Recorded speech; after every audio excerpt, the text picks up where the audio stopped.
तसव्वुर करें एक ऐसे दौर का जब दुनिया के एक कोने में जहालत का अंधेरा था और दूसरे कोने में इल्म की शमएं जल रही थीं। जब फजाओं में किताबों की खुशबू और तजर्बे गाहों का धवां रकस करता था। ये वो वक्त था जब बगदाद की गलियों में एक एक लफ्ज सोने के बदले खरीदा जाता था। आज हम इस सफर पर निकल रहे हैं जिसे दुनिया इस्लामी सुनहरा दौर कहती है, लेकिन ये महज तारीख नहीं, ये हमारे आबा की वो विरासत है जो हमसे छिपा दी गई।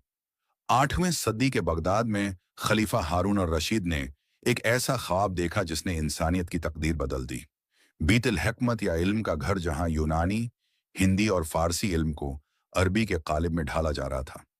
कुरान पाक की पहली आयत इकरा यानी पढ़ने एक ऐसी आग लगा दी थी जो बुझने का नाम नहीं ले रही थी। मुसलमान जानते थे कि कायनात के राजों को समझना अल्लाह की निशानियों को पहचानना है।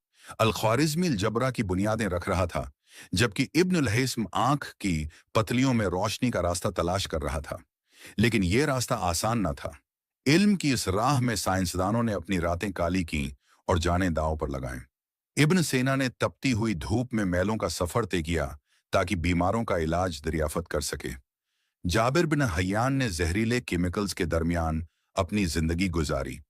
फिर वो कड़ा वक्त आया जब मंगोलों के घोड़ों की टापों ने बगदाद की गलियों को लर्जा दिया। 1258 में जब हलाकू खां की फौजों ने बीतल हिकमत को आग लगाई, तो कहते हैं कि दजला का पानी किताबों की स्याही से काला हो गया था।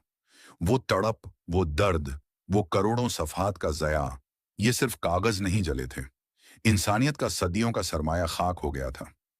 मगर हक का नूर कब बुझता है? अल्लाह ताली ने कुरान में वादा किया है कि बेशक तंगी के साथ आसानी है। बगदाद लट गया तो अंदलुस के चिराग रोशन हो गए।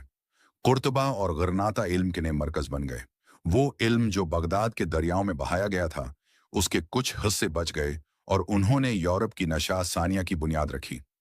इल-अंदलुस के मुसलमान इंजीनियरों ने सहराओं में पानी के वो फव्वारे चलाए जिन्हें देखकर दुनिया दंग रह गई। ये अल्लाह की वो खास मदद थी कि एक जगह से चिराग बुझा तो दूसरी जगह सूरज तुलुआ हो गया।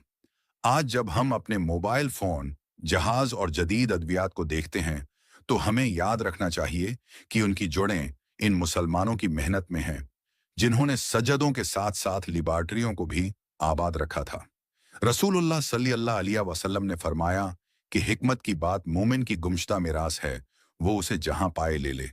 हमारा अलमिया ये है कि हमने अपनी मिरास को दूसरों के हाथों में दे दिया।